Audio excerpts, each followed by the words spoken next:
Good morning, everyone.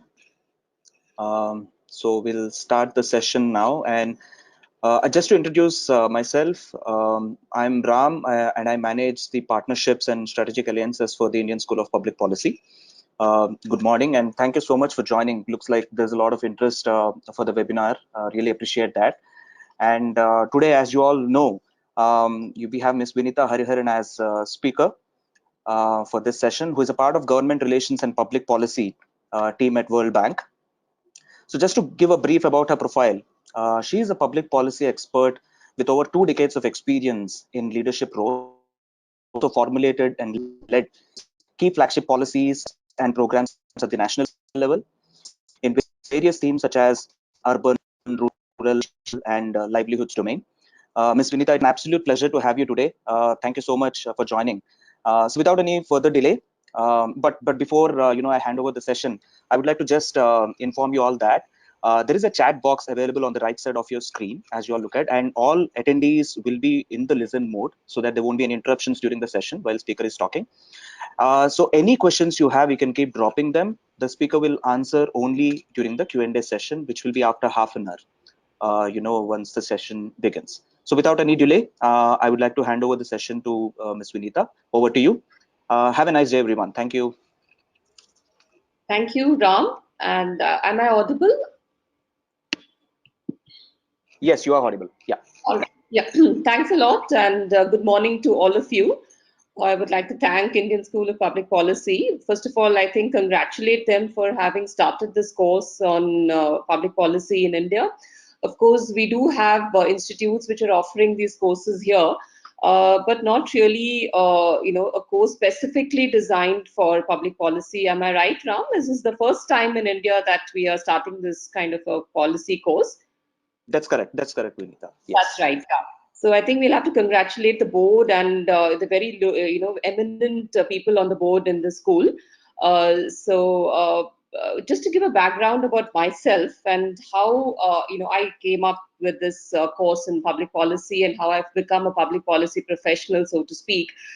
I'm basically a civil engineer, and I did my engineering from Kerala. And after which I always wanted to go from micro to macro, always graduate from the micro level to a macro level. So every step in my career has been determined by this urge to actually move from, small to big canvases. And so from the engineering, I graduated to do a master's in urban planning from the School of Planning and Architecture, New Delhi. And at that point of time, that was the only school and only course in India which was giving a macro level picture, which is not really the masters in public in business administration, the MBA, which everybody was queuing up for.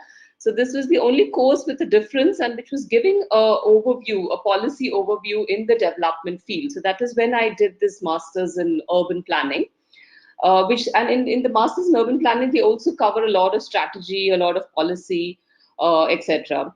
So after this masters in urban planning, I worked for an advisory firm for a couple of years, and then I went on to work with a development funding institution called HUTCO, Housing and Urban Development Corporation. So all through my career, around 12 years, I was actually doing I was actually anchoring various public projects and also disbursing grants and monitoring the utilization of these grants. So it was a tremendous exposure to public projects and programs. But somehow I always felt handicapped and rather limited in my domain as an urban planner or as a technocrat, so to speak. I always felt insubordinated to policy, put to public administrators. And I also thought that I was not really being able to influence change, so to speak, which was always my philosophy, to be the change that you want to see. So that's when I decided that perhaps a course in public administration or public policy would actually enhance my worldview and I would be able to come out with solutions a lot of issues that were plaguing India at that point of time, infrastructure issues, policy issues. So a lot of these issues I felt had a root to perhaps faulty public policies. So that's when I came across this course in public policy from the Lee Kuan Yew School of Public Policy in Singapore. And I decided to also look beyond our country and see how other developing nations are grappling with these issues. And I consciously chose not to do it from any Ivy League institution, because Occidental trainings don't really give you solutions for the kind of brownfield issues that we have in developing countries such as ours. So that's when I decided to do this course in public administration and policy, and it was an absolute game changer for me. An absolute paradigm shift in the way I looked at issues, the way I perceived problems, the way I perceived and the way I came out with development solutions for various issues. And what I realized, that solutions are very, very simple. It's just about how we how we go about it, what is the methodology. So that was what I learned in the school, and we had a cohort of around 80 professionals from across various disciplines. Basically, they were policy administrators, professionals, technocrats, bureaucrats from across the world, of course. But the important thing was they were from various domains. So we could interact and we could exchange views and thoughts and case studies, best practices from across the world, across the various countries in Southeast Asia. So that that gave me a lot of exposure into how we could actually come out with policy solutions which are very simple. They're out there, they're prevalent, but we're not trained. Our mind or our thought process is not really trained to look at these solutions, which actually comes about with through a variety of applications, like variety of techniques, which are again everyday knowledge, but we don't apply it unless we are trained to do so. I'll take you through those, key steps which I've evolved out of my experiences of evolving policies for various entities. I've just come out with simple steps as to how to, formulate a policy and how to come out with solutions. So after my mid-career program, which was a game changer, so to speak, in public policy, I was lucky enough, or rather, perhaps because of this training, I got this opportunities and very, very interesting assignments with various ministries. Began with the Ministry of Housing and Urban Poverty Alleviation, where I was it was funded by DFID. It was a program. It was a memorandum of understanding between the MOU between the Ministry of Housing and the DFID, which is the UK funding arm. You all must be aware. Through this, we were actually trying. There was a policy called the Support to National Policy for Urban Poverty Reduction. So I was actually tasked with formulating a policy for addressing the housing shortage for the country. And so we worked with very senior bureaucrats, ministers, and various other experts and policymakers in the country, and came out with a very sustainable and very, very interesting policy for addressing the housing shortage, which I'll take you through the course of this lecture. The other, just after that, because there was the government change in 2014, so I had to take a cooling off period. So I worked for a brief while, for a year, with CRISIL, which is the urban advisory.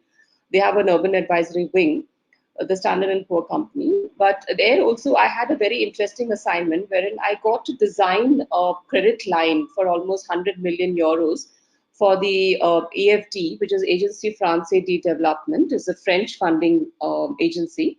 And this credit line was routed through the National Housing Bank. And this was for promoting green affordable housing in the country.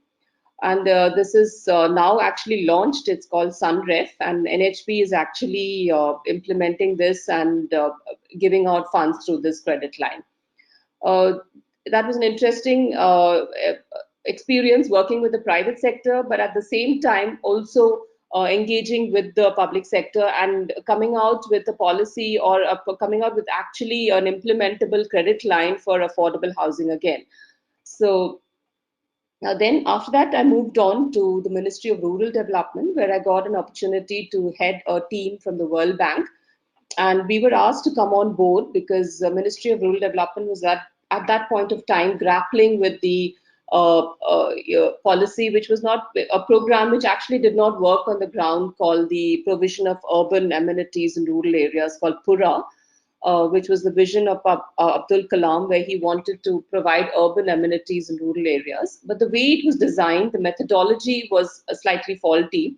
So I was asked to come on board to come out with a new methodology for selection of clusters, which was actually this was a command by the Prime Minister himself to actually come out with a new methodology for selection of clusters, where he thought the state governments also had to be involved in this selection process, and it all came out from the philosophy of cooperative federalism, which this government was practicing, as you all are aware. So I came on board, and then we designed an entirely new methodology for selection of clusters, which was combining spatial as well as statistical tools. And it was a very interesting methodology that we came out with, thanks to my wonderful team that I had and with me. We worked for 3 months, extremely dedicated effort for 3 months, and we came out with a very interesting methodology for selection of clusters. And then, because of this, the Prime Minister was so impressed and happy with this methodology and this policy, that he wanted this team to come on board, and he wanted us to come on board and implement this for the Ministry of Rural Development. And so I came on board, and then I implemented this program for 3 long years, which meant actually playing the role of a public administrator. So I was actually living up to the the course that I did in public policy and administration, and rolling out this program across the country, which meant interacting with various stakeholders, moving out to the state governments, and disseminating this policy and this program. And also then it got it to the point of where I had to actually monitor the utilization of the funds by the various state governments. So it's been an interesting journey, and now I'm currently with the World Bank again and working on a new program for micro enterprises, for the development of micro enterprises in the unorganized sector across the country. We are coming out with a gamut of solutions from end to end. So this is my journey till so far. Why I narrated this entire journey was that to give you a flavor of what exactly a policymaker does, and what is the career journey, so to speak, a career path of a typical public policy or a public administrator who's qualified and trained in public policy.